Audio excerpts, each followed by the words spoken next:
प्रिय भाई बहनों, श्रोताओं, सबको जय यीशु।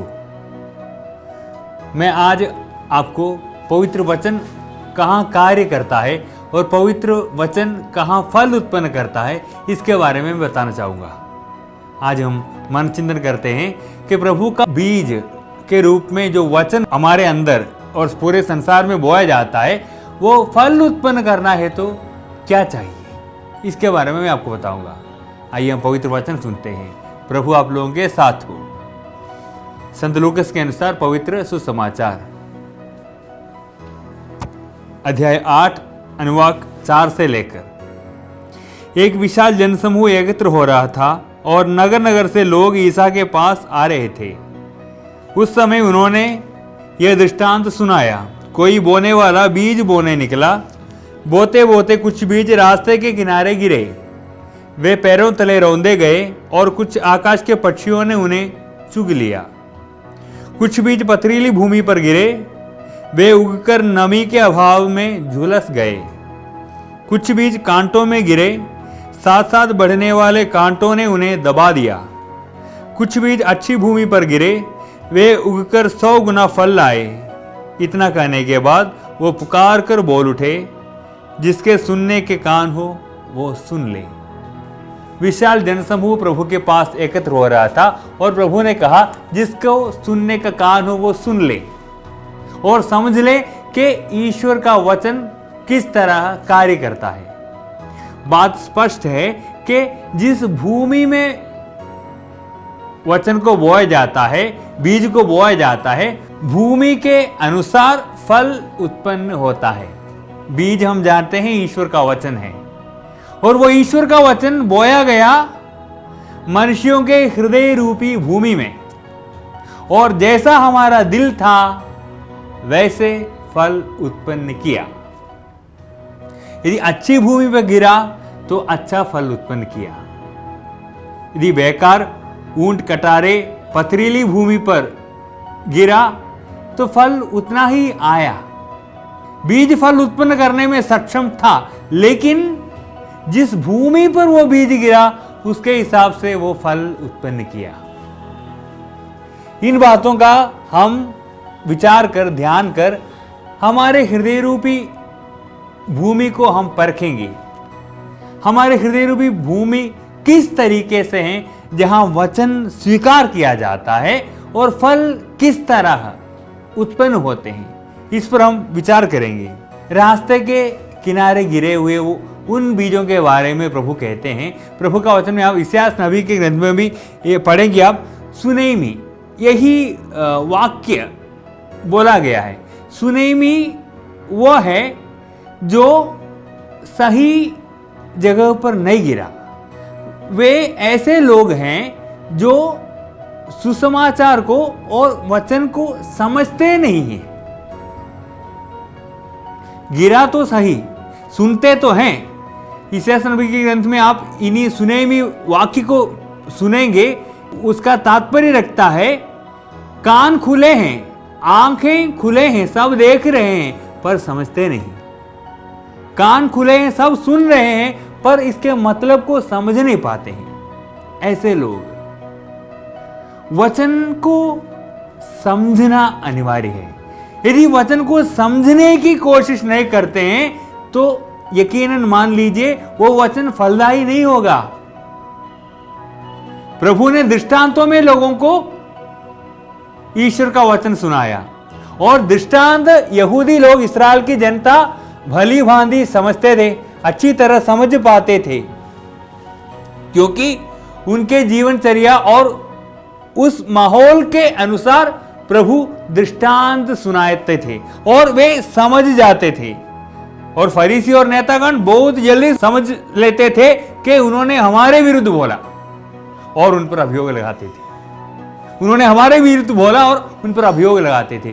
तो वचन को समझना अनिवार्य है। रास्ते के किनारे गिर गया वो बीज, वो फल इसलिए नहीं लाया कि वे ऐसे लोगों के प्रतीक मात्र है जो वचन को समझते नहीं, वचन को बुद्धि से स्वीकार नहीं करते, विवेचना नहीं करते। इन बातों पर हम विशेष कर ध्यान लगाएंगे। क्या हम वचन को समझने के तात्पर्य रखते हैं? क्या हम वचन को भली भांति समझने के लिए उस पर मनन चिंतन करते हैं? समझ नहीं आया, वो ये तो हमने बहुत बार सुना है, अरे ये तो हर हफ्ते हम सुनते हैं, प्रवचन कितने सुने हैं इन पर। ऐसे लोगों के लिए बीज, वचन रूपी बीज फलदायी नहीं होगा। इसलिए इस बात पर विशेष कर ध्यान दीजिए कि वो जो वचन जो मेरे हृदय में बोया जाता है, वो वचन मेरे विचार विमर्श ना करने के कारण फलदायी ना हो, ऐसा कभी ना हो। वचन पर मनन चिंतन कीजिए, वचन को समझने के लिए उस पर विचार कीजिए, उस पर ध्यान लगाइए, उसे बार बार सुनते हुए ग्रहण कीजिए।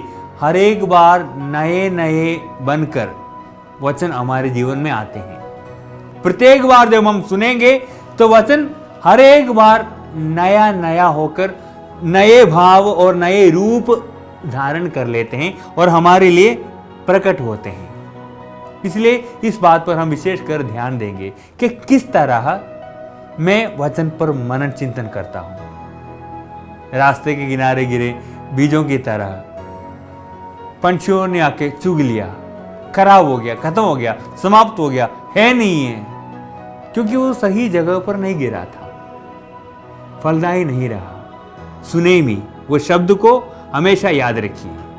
यह इतिहास नबी उन लोगों के लिए बोला गया जिनके कान खुले हैं पर देखते कुछ नहीं।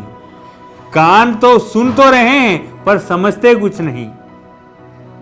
इसलिए यह बात सुनेमी शब्द हमारे अंदर घर कर रखने की जरूरत है। ईश्वर वचन में सुनता हूं, उस पर मन चिंतन करता हूं, ध्यान लगाता हूं, उसे भली भांति समझने की मैं कोशिश करता हूं। कोशिश कीजिएगा। और दूसरे लोग हैं जो पथरीली भूमि पर गिरा, पत्थरों के बीच गिरा। वे फल इसलिए उत्पन्न नहीं किया क्योंकि नमी ना होने के कारण वे उगकर तो आए लेकिन झुलस गए। कुरिन्थियों के ना पत्र में, पहले पत्र में अध्याय 10 के 12 और 13 में प्रभु का वचन आप सुनेंगे, मैं आपको सुनाता हूं। इसलिए जो ये समझता है कि मैं दृढ़ हूं वो सावधान रहे, कहीं ऐसा ना हो कि वो विचलित हो जाए। हो सकता है आप लोगों को अब तक ऐसा प्रलोभन नहीं दिया गया जो मनुष्य की शक्ति से परे हो। ईश्वर सत्य प्रतिज्ञ है, वो आप लोगों को ऐसे प्रलोभन में पड़ने नहीं देगा जो आपकी शक्ति से परे हो। वो प्रलोभन के समय आपको उससे निकलने का मार्ग भी दिखाएगा और इस प्रकार आप उसमें दृढ़ बने रह सकेंगे। कोई ये कहता है कि मैं दृढ़ हूं, ये तो मैं जानता हूं, ये तो मैंने सुना है, ये तो साधारण सी बात है, इसे इतना समझने की बात क्या है। ऐसा विचार करने वाले व्यक्ति, ऐसे सोचने वाले लोग शायद पथरीली भूमि पर गिरे वचन के समान ईश्वर की वाणी को, ईश्वर के वचन को ग्रहण करते हैं, क्योंकि वे सब कुछ समझते हैं, हमें मालूम है, और बहुत जल्दी उग तो जाता है, फिर क्या होता है, समाप्त हो जाता है, बंद हो जाता है। कारण क्या है, नमी नहीं है। जब प्रलोभन आ जाते हैं तब लोग छोड़कर भाग जाते हैं। जब प्रलोभन आ जाते हैं तब लोग सह नहीं पाते हैं। हमने प्रभु से प्रार्थना की, मन्नतें मांगी, दुहाई दी, लेकिन नहीं, गिर गया, टूट गया, बिखर गया। ऐसे कितने लोग हमारे बीच में हैं जो बिखर जाते हैं, जो ईश्वर के वचन को छोड़ देते हैं, ईश्वर पर विश्वास ही खत्म हो जाता है उनका। इसलिए पौलुस कहते हैं कुरिन्थियों के ना पत्र में कि इसलिए जो ये समझता है कि मैं दृढ़ हूं वो सावधान रहे। सावधानी बरतनी है, कहीं ऐसा ना हो कि आप विचलित हो जाएं, क्योंकि दुख संकट में प्रभु का वचन कार्य करने के लिए हमें ईश्वर के वचन पर आश्रित रहना है। ईश्वर का वचन हमारे बीच, हमारे जीवन में, हमारे अंदर कार्य करने के लिए ईश्वर के वचन पर हमें आश्रित रहना है। कहीं यह ना सोचे कि मैं दृढ़ हूं, मैं तो विश्वासी हूं, हम तो प्रभु के मार्ग पर चलने वाले हैं। बहुत सारे मैंने देखा कि भाई बहन, यहां तक कि हमारे प्रचारक लोग ना, कैटेकिस्ट, बाद में वे अलग हो जाते हैं, वे दूसरे मार्ग अपना लेते हैं। हम सोचते हैं अरे इनको क्या हुआ, इतने अच्छे प्रचारक थे, हमारे साथ चलते थे, पहले हमारे साथ बहुत बढ़िया भजन गाता था, प्रार्थना करवाता था, प्रभु की स्तुति आराधना करता था, अब इनको क्या हुआ? शायद वे सतर्क नहीं रहे, वे प्रभु के मार्ग पर आगे बढ़ते गए, अंत में प्रभु के राह छोड़ दिए।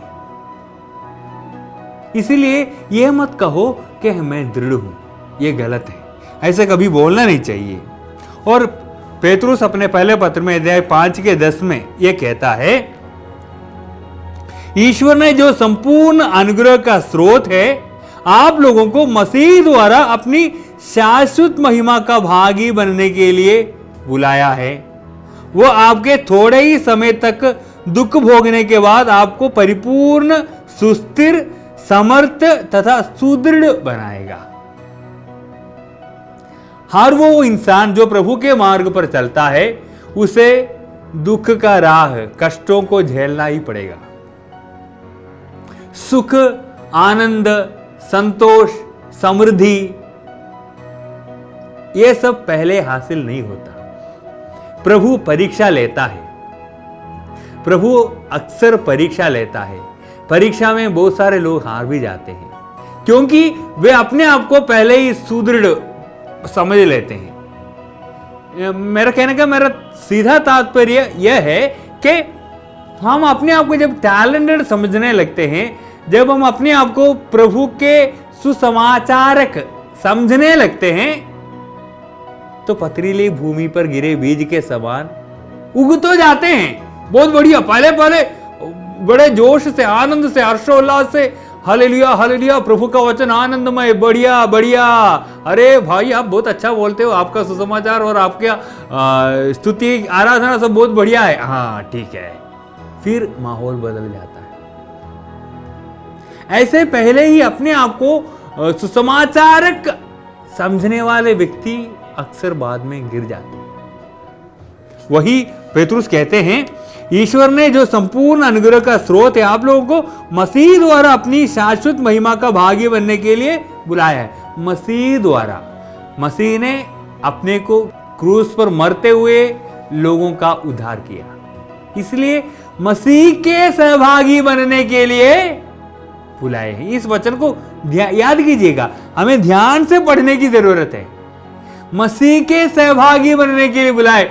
मसीह कौन से बड़े चमत्कार करके वाह वाह की तालियां सुना? जब भी वो सुसमाचार सुनाता था तो फरीसी और नाकेदार नेता लोग उन पर अभियोग लगाते थे। प्रत्येक बार वो मंदिर गए, उन्होंने सुसमाचार सुनाया, लोगों ने अभियोग लगाया। प्रत्येक बार, हर एक बार, यहां तक कि शिष्यों के नाते भी, यौन के शिष्य तो उपवास करते हैं, तुम्हारे शिष्य उपवास क्यों नहीं करते?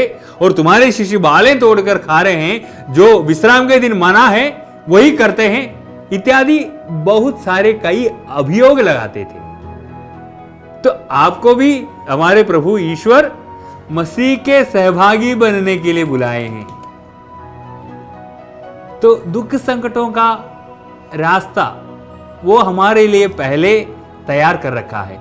उस पर जो चलता है और हिम्मत धैर्य रखता है, दृढ़ बना रहता है, जो विचलित नहीं होता, फलदायी होगा। मैं आपको कहता हूं, मैं इस संदर्भ में आपको एक उचित मार्गदर्शन भी देना चाहूंगा।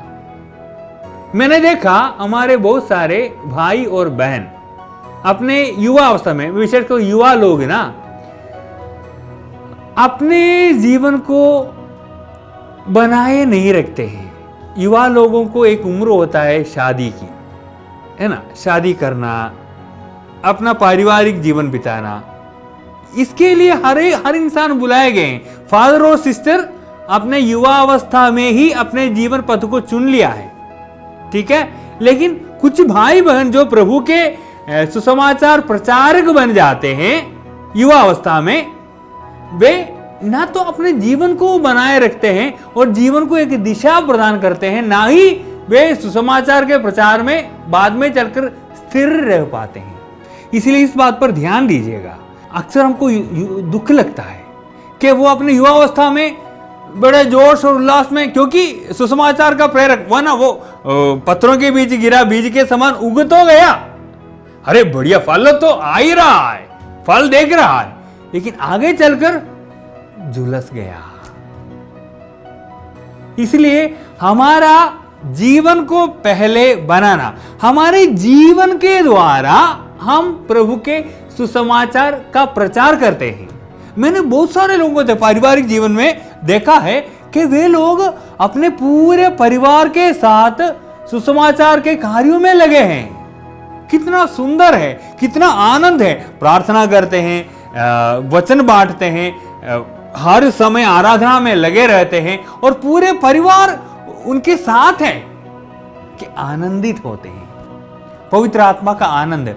अक्सर जब हमारी युवा अवस्था में सुसमाचार प्रचारक बन गए, आजकल मैं देख रहा हूं लोग YouTube में और मीडिया प्लेटफॉर्म पर काम करते रहते हैं, लगातार बराबर काम करते रहते हैं और उसको अच्छा व्यूअर्स मिल रहा है और लोग तो अच्छा उनका तारीफ करते हैं, अरे बहुत लोग देख रहे हैं तो बहुत अच्छा लगता है। लेकिन अपना जीवन को बनाना और सुसमाचार के कार्यों के लिए एक दिशा, मार्ग और गति देना यह अनिवार्य है। वरना क्या होता है, कांटों के बीच गिरे बीज के समान वे उग तो आते हैं, लेकिन बाद में नमी ना होने के कारण झुलस जाते हैं, खत्म समाप्त हो जाते हैं। इस पर ना पोप फ्रांसिस 2018 में उनके एक प्रबोधन में यही कहा कि आनंद भरा हृदय वचन के लिए सुयोग्य भूमि है। आनंद भरा हृदय वचन के लिए सुयोग्य और अनिवार्य भूमि है। यदि हमारे हृदय में आनंद है ना, तो बीज फल उत्पन्न करेगा। हमारे हृदय में उमंग और संतोष है ना, तो फिर वो ईश्वर का वचन कार्य करेगा। उन युवा साथियों के जीवन में जैसे वो 30-32 के हो जाते हैं ना, फिर वे खुद अपने आप को महसूस करने लगते हैं, अरे हम तो कहीं नहीं पहुंचा रे, अरे हमारा जीवन पता नहीं रे, पहले बहुत अच्छा होता था लेकिन अब समय भी नहीं, हम हर एक को गुजरना होता है, चाहे वो फादर हो सिस्टर हो, सबको गुजरना होता है। लेकिन फादर और सिस्टर ने अपने जीवन रास्ता को चुन लिया है। मैंने जो डिसीजन अपने जीवन के रास्ते में बनाया, वो हमारे लोग, फादर लोग और सिस्टर लोग, कम्युनिटी के हमारे लोग हमारे साथ हैं, हम उनके संगति में जीवन बिताते हैं, इसलिए वो दुख को हम कवर कर पाते हैं, उस दुख को हम सह लेते हैं। लेकिन अकेला सुसमाचारक बनने वाला वो भाई वो बहन बाद में चलकर अपने ही परिवार वालों के लिए बोझ बन जाता है। अपने परिवार वाले खुद कहते हैं, लड़की का मैं क्या करूं, ये लड़के का मैं क्या करूं। सुसमाचार के प्रचार के बाद जब घर आता है ना, तो दुख ही दुख। वो फरीसी और नाकेदारों के समान वही लोग मिलेंगे। तुम कहां क्या कर रहे हो, क्या कर रहे हो, तुम कर क्या रहे हो, ना तो कमा रहे हो, ना शादी विवाह कर रहे हो, ना अपना परिवार बनाते हो, सुबह निकल जाते हो, शाम को वापस आते हो, कर क्या रहे हो। इसी तरह ताना मारने लगते हैं अपने परिवार के लोग। संतोष रहेगा, आनंद रहेगा, शांति रहेगी, बताइए आप। इसीलिए संत पापा ने कहा कि आनंद भरा हृदय सुसमाचार के लिए अच्छी भूमि है, वचन के लिए अच्छा फल उत्पन्न करने के लिए वो हृदय में आनंद होना चाहिए। इसलिए प्रिय भाई बहनों, सुसमाचार प्रचारक में आप जो कार्य कर रहे हैं उसमें अपने जीवन को पहले आनंदमय बना दीजिए। प्रभु ने मेरे लिए परिवार का जीवन बिताने के लिए बुलाए हैं तो उसे सहर्ष स्वीकार कीजिए। अगर प्रभु ने कुछ लोगों को अकेले रहने के लिए बुलाते हैं, उनका अपना कारण है, उनके अपने तथ्य हैं, उन तथ्यों पर आधारित है, तो वे आनंदित होकर प्रभु की सेवा में लग जाए। वरना इस पर कहा ना, मैंने कहा ना, दिमाग नहीं लगाते। वो जो रास्ते में किनारे सुनेमी है ना, देखते तो हैं पर समझते नहीं, सुनते तो हैं लेकिन उन पर विचार नहीं करते। वे मन में सब कुछ रख रहे हैं लेकिन उसके अनुरूप कार्य करने में असमर्थ है। याद कीजिए, वचन वही फल लाएगा जहां आनंद है। प्रभु को मालूम था कि मुझे कष्ट सहने के लिए मैं यरूशलेम की ओर जा रहा हूं। प्रभु जानता था कि मैं किस काम के लिए आया हूं। प्रभु की योजना मेरे जीवन में क्या है, वो ईसा मसीह भली भांति जानते थे, उसके मुताबिक चलते थे, उसके अनुसार आगे बढ़ते थे, क्योंकि उन्हें मालूम था। वो प्रार्थना में लगे रहते थे। लोगों को विदा करने के बाद पूरी रात प्रार्थना में समय बिताते थे, अपने पिता ईश्वर से वार्तालाप करते थे और वो शक्ति ग्रहण करता था, जीवन के मतलब को समझता था और अपने को आनंदित बनाए रखता था। भले ही शिष्य विमुख हो गए, शिष्य उन्हें रोकते थे, लेकिन प्रभु के लिए उनका जीवन का रास्ता उन्हें पक्का मालूम था कि 30 साल तक माता पिता के अधीन रहना है, 31, 32 और 33 साल में सुसमाचार का प्रचार करना है और 33वें उम्र में इस दुनिया से विदा लेना है। और वो भली भांति जानते थे कि किस प्रकार के बलिदान उन्हें स्वीकार करना होगा।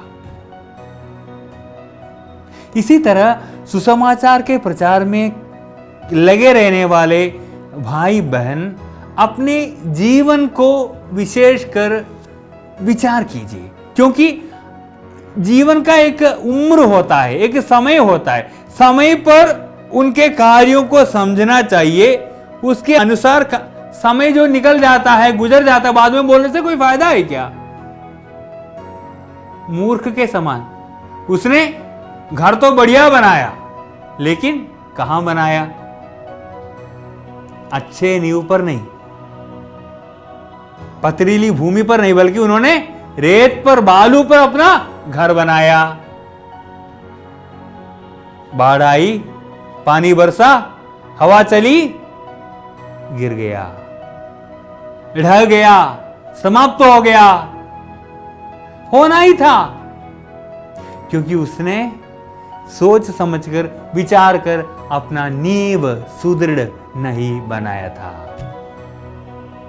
इसलिए सुसमाचार में ईश्वर का आनंद हमें प्राप्त होने के लिए और वचन हमारे जीवन में, प्रत्येक सुसमाचारक के जीवन में कार्य करने के लिए अपने जीवन को मतलब को समझिए और अपने जीवन को समझना अनिवार्य है।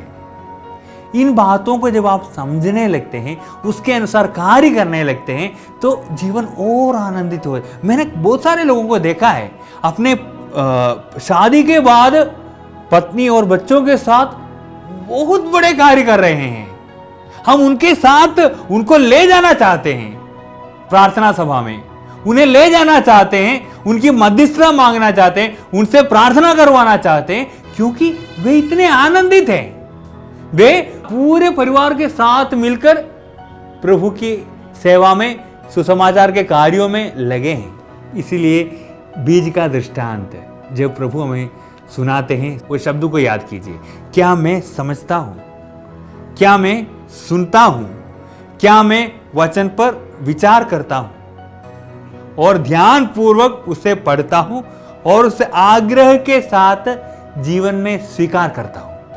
अगर नहीं किया तो जरूर आप बाद में दुखी हो जाएंगे। और दुखी हृदयों में, पोप फ्रांसिस कहते हैं, दुखी हृदयों में बीज, ईश्वर का वचन फलदायी नहीं होता, उत्पन्न ही नहीं करता। इसलिए दुखी ना होने के लिए सर्वशक्तिमान ईश्वर आप हर एक को आशीर्वाद और अनुग्रह प्रदान करें, और हर एक वो बंधु, हर एक वो मेरे भाई बहन जो सुसमाचार प्रचारक बन गए हैं, सुसमाचार के कार्यों में लगे हैं, वे अपने जीवन को पहले बनाए, तब ईश्वर के वचन को सुने, समझे और उस पर अपना कार्य करें।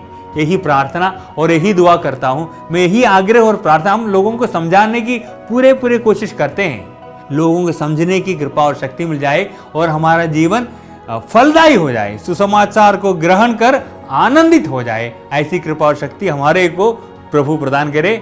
यीशु मसीह अपने वचन के द्वारा आप हर एक को सहभागी बना दे। यीशु मसीह के सहभागी बनने के लिए आप बुलाए गए हैं। पिता, पुत्र और पवित्र आत्मा के नाम पर आमीन। जय यीशु।